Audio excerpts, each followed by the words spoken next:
As the war in Gaza grinds on, this is all culminated in what the UN says is a hunger crisis. Most of the people I speak to say they sleep hungry, they skip meals because simply they are not available. The question isn't whether many Gazans aren't getting enough to eat. It's clear they're not.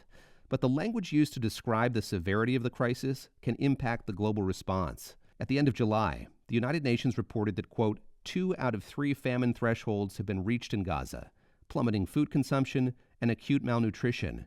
Mounting evidence of famine, they said. But because they were unable to demonstrate deaths due to malnutrition, they couldn't call it that.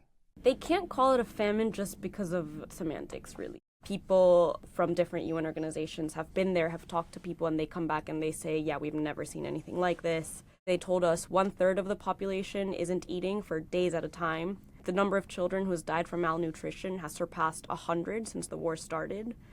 And they say that 300,000 children are at severe risk of acute malnutrition. So it's really, really bad.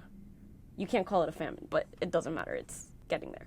Part of the disconnect between the situation on the ground and how it can be described is due to the blocking of journalists and aid groups, and also to the dissolution of Gaza's healthcare system. Gaza's health ministry is run by Hamas, which has made it more complicated for international groups to trust their published figures. This is The Big Take from Bloomberg News.